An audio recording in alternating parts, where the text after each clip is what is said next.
আমাদের কাছে একটি গুরুতর অভিযোগ এসেছে। বাংলাদেশের বিভিন্ন জেলায় নতুন করে আমাদের কিছু এমপি এবং কিছু মন্ত্রী আহতদের তালিকাতে নতুন নাম যুক্ত করার জন্য নিজেরা সুপারিশ করা শুরু করেছে। এর মধ্য দিয়ে তারা আহতদের তালিকাতে নিজের দলের অর্থাৎ ক্ষমতাসীন দলের নামের তালিকাটা দীর্ঘ করতে চায়। কিন্তু আমরা মনে করি এই অসৎ উদ্দেশ্যের মধ্য দিয়ে নামের তালিকা দীর্ঘ হওয়ার চেয়ে সবচেয়ে বড় ক্ষতি যেটা হবে, আমাদের আহত যোদ্ধা শহীদ পরিবারদের নামের তালিকাটা বিতর্কিত হয়ে যাবে।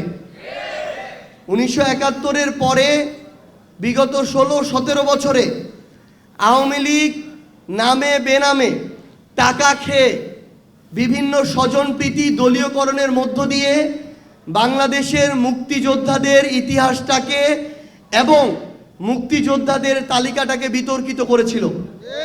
সেই তালিকার এখন পর্যন্ত সংশোধনও হয় নাই, সংশোধনের উদ্যোগও নেওয়া হয় নাই। আমরা আমাদের এই জুলাইয়ের যারা শহীদ আছেন, যারা আমাদের আহত যোদ্ধা আছেন, তাদের কোনো বিতর্কিত তালিকা চাই না। আমি উদাহরণ হিসেবে স্পেসিফিক বলছি, আমরা ঠাকুরগাঁয়ে যখন গিয়েছি, আমাদের যখন আহত যোদ্ধাদের সাথে কথা হয়েছে, তারা বলেছে ঠাকুরগাঁয় আহত যোদ্ধাদের যে এই তালিকা, এই তালিকার 3 ভাগের 1 ভাগ বিএনপি ওই সিভিল সার্জনকে বলে, ডিসিকে বলে, তাদের দলীয় ছাত্রদল যুব দলের যারা ওই রকম আহত হয়নি তাদের নামের তালিকা সেখানে ইনক্লুড করেছে। আমার কথায় যদি কোনো ধরনের ভুল থাকে আমি মিডিয়াকে অনুরোধ করব আপনারা এর সত্যতা যাচাই করবেন। 2 নাম্বার, আমাদের আহত যোদ্ধারা এমন এখনো অনেকে আছে যাদের এখনো ট্রিটমেন্ট প্রয়োজন, হয়তো আরো 2, 4, 5, 10 বছর ট্রিটমেন্ট করা লাগতে পারে। এমন অনেকে আছে যার চোখে এখনো গুলি আছে, যাকে মৃত্যুর আগে পর্যন্ত ট্রিটমেন্ট করাতে হতে পারে। কিন্তু আমরা এখন দেখছি আমাদের এই আহত যোদ্ধারা, এখন আমরা বুঝি যে কেন আসলে তারা হাসপাতাল ছেড়ে যেতে চায় নাই। আজকে যখন আমার ওই সহযোদ্ধারা নিটোরে যায়, চক্ষু বিজ্ঞানে যায়, সিএমএইচে যেতে চায়, পিজিতে যেতে চায়, একজন সাধারণ রোগীর সাথেও যেই ধরনের ট্রিট করা হয়, তারা যখন পরিচয় দেয় তারা জুলাই যোদ্ধা, তারা তার চেয়ে বেশি সেখান থেকে একটা বিচ্ছিন্ন আচরণ তারা পেয়ে ফিরে আসে। আমরা বর্তমান বিএনপি সরকারকে বলতে চাই, আমার পার্টির আহ্বায়ক সংসদে দাঁড়িয়ে বলেছিলেন এই অভ্যুত্থানে আমাদের সবার অংশগ্রহণ ছিল। ছাত্র সংগঠনের যখন নাম উচ্চারণ করা হয়, জনাব নাহিদ ইসলাম প্রথম নাম উচ্চারণ করেছিলেন ছাত্র দলের, অথচ জনাব নাহিদ ইসলামের ছাত্র সংগঠন ছিল ছাত্র শক্তি। তাহলে এই ধরনের মানসিকতা আমরা আমাদের জায়গা থেকে দেখিয়েছি। কিন্তু আজকে বিএনপির জায়গা থেকে আমরা শুধু এটাই দেখি যে তারা তাদের অংশগ্রহণ ছিল, এটা এস্টাবলিশ করতে চায়। এটা এস্টাবলিশ করার কিছু নেই, আপনারা ছিলেন, এটা আমরা স্বীকার করি। কিন্তু আপনার কাজের মধ্য দিয়ে যদি এটার প্রকাশ না পায়, আমার যোদ্ধারা গিয়ে তার কার্ডটা দেখানোর পরও যদি চিকিৎসায় ন্যূনতম প্রায়োরিটি না পায়, তাহলে আপনাদের এই মুখের কথা বলার চেয়ে না বলা অনেক ভালো। আমরা বর্তমান সরকারকে আহ্বান জানাবো, আমাদের যারা সহযোদ্ধারা আছেন, আহত যোদ্ধারা, তারা তাদের কার্ড দেখানো সাপেক্ষে বাংলাদেশের যে কোনো সরকারি বেসরকারি হসপিটালে তারা প্রায়োরিটি চিকিৎসা পাবেন, বিনামূল্যে চিকিৎসা পাবেন।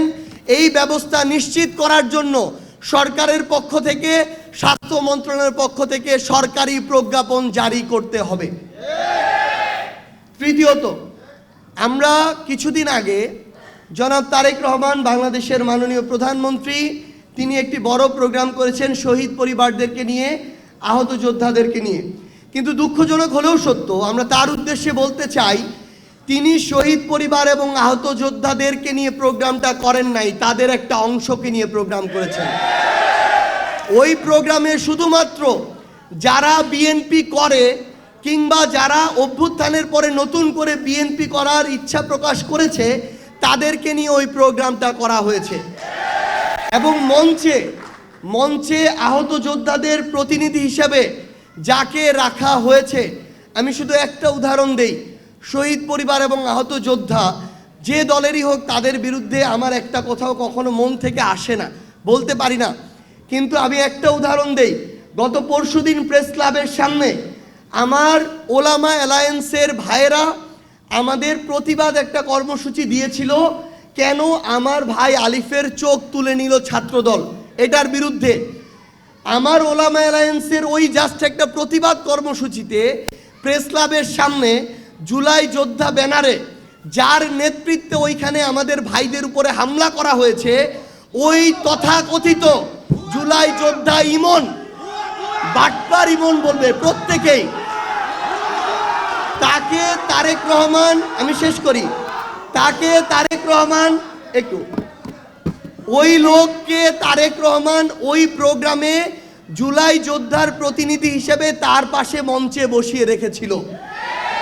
আমরা বিএনপি এবং তারেক রহমানকে স্পষ্ট করে একটা কথা বলি, তারা যদি মনে করে যে আওয়ামী লীগ যেভাবে আমাদের ৭১কে নিজেদের মধ্যে কুক্ষিগত করে অপব্যবহার করেছে, প্রশ্নবিদ্ধ করেছে, একই কায়দায় তারা করবে, এটা আমাদের এই ২৪-এর যোদ্ধা আর শহীদ পরিবারদেরকে দিয়ে করানো যাবে না ইনশাআল্লাহ। দুই একজনকে অপব্যবহার করে সাময়িক এই ধরনের কিছু কার্যক্রম করা যেতে পারে, কিন্তু এটা কোনোদিন দীর্ঘস্থায়ী হবে না, সাস্টেইনেবল হবে না। আমি আপনাদের উদ্দেশ্যে শুধু একটা কথা বলি, আজকে আপনারা যারা এখানে উপস্থিত আছেন, আমার সম্মানিত শহীদ পরিবারের সদস্যবৃন্দ, জুলাই যোদ্ধাবৃন্দ, আপনাদের কারোরই এনসিপির শহীদ পরিবার জুলাই যোদ্ধা হওয়ার প্রয়োজন নাই। আপনারা শহীদ পরিবারের প্রতিনিধি হিসেবে থাকেন, জুলাই যোদ্ধাদের প্রতিনিধি হিসেবে থাকেন, যেই দলই ডাকুক, যেই প্ল্যাটফর্মই ডাকুক আপনারা যাবেন, সমস্যা নেই। কিন্তু মেরুদণ্ডটা সোজা করে সত্যটাকে সত্য, ন্যায়টাকে ন্যায়, ওই জুলাইয়ের মতো বলতে হবে। আপনারা আজকে যেই কথাগুলো বলেছেন প্রত্যেকটা নোট করেছি, আমরা প্রত্যেকটা অনুযায়ী ইনশাআল্লাহ ব্যবস্থা নিব। কিন্তু আজকে আপনাদের কারোরই এনসিপির হওয়ার প্রয়োজন নাই, জামাতেরও হওয়ার প্রয়োজন নাই, বিএনপির হওয়ার প্রয়োজন নাই। যদি হন, শুধু এটুকু বলি, যদি হন তাহলে একটা অংশ হয়তো যে কোনো একটা সময় ক্ষমতায় থাকবে, ওই একটা অংশ বাকি অংশদের উপরেই জুলুম চালাবে। আপনারা এটা ইতিমধ্যেই অনুভব করা শুরু করেছেন। এবং আরেকটা জিনিস হবে, ক্ষমতাসীনদের সাথে যারা থাকবে তাদের মধ্যে আমাদের কাছে খবর আসে, বর্তমান ক্ষমতাসীনদের সাথে এরকম কিছু পরিবার যুক্ত হয়ে তারা বিভিন্ন সুযোগ সুবিধা নিয়ে শহীদ পরিবার এবং আহত যোদ্ধাদের সম্মানের জায়গাটাকে প্রশ্নবিদ্ধ করছে। আপনাদেরকে এটুকু আমি শুধু আহ্বান জানাই যে আপনাদের মর্যাদার জায়গাটা আপনাদের ধরে রাখতে হবে। এই প্রশ্নে কোনো দল তো দূরের কথা, আপনাদের কেউ যদি এই প্রশ্নে আপনাদের সাথে কোনো প্রতারণা করার চেষ্টা করে, তার বিরুদ্ধে আপনাদের কথা বলতে হবে। আরেকটা টপিক, আবারও দুঃখজনক হলেও সত্য, ক্ষমতাসীন দল বিএনপির সমালোচনার দিকেই যাচ্ছে। এই নির্বাচনে যারা ভোটার ছিল নৌকার, নিরপরাধ, তাদের ভোট সব দলেই গিয়েছে।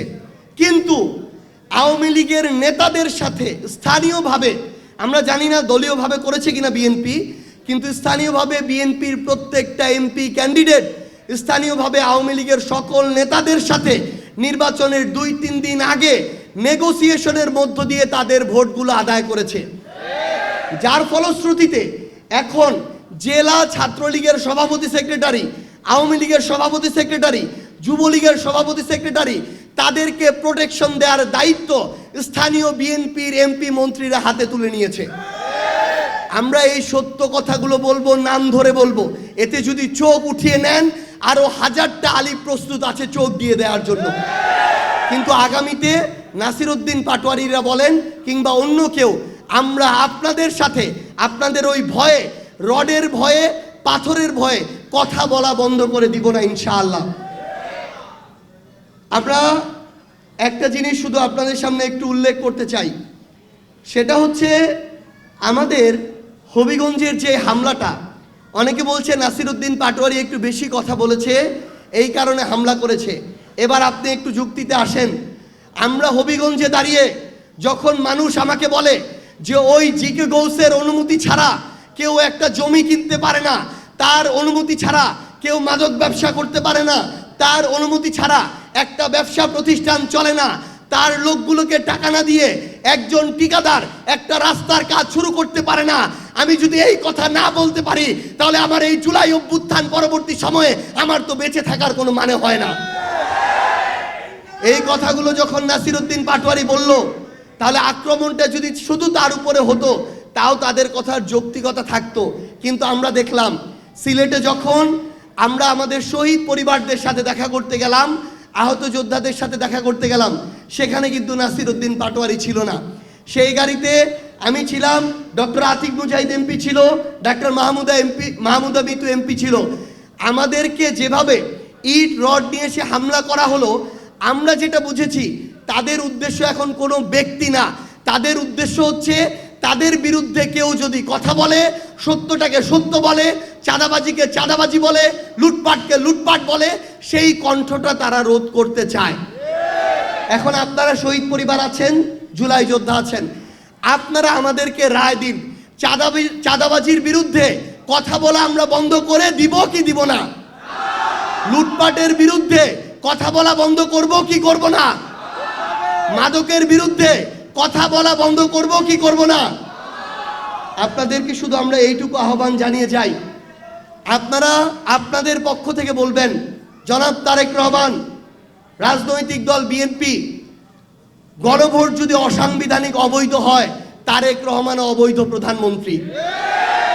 জুলাই সনদ যদি অসাংবিধানিক হয়, সালাউদ্দিন আহমেদ অসাংবিধানিক স্বরাষ্ট্রমন্ত্রী। আমার এই গণভোট যদি অবৈধ হয়, বিএনপি সরকার অবৈধ সরকার। আপনাদের এই কণ্ঠটুকু জারি রাখবেন।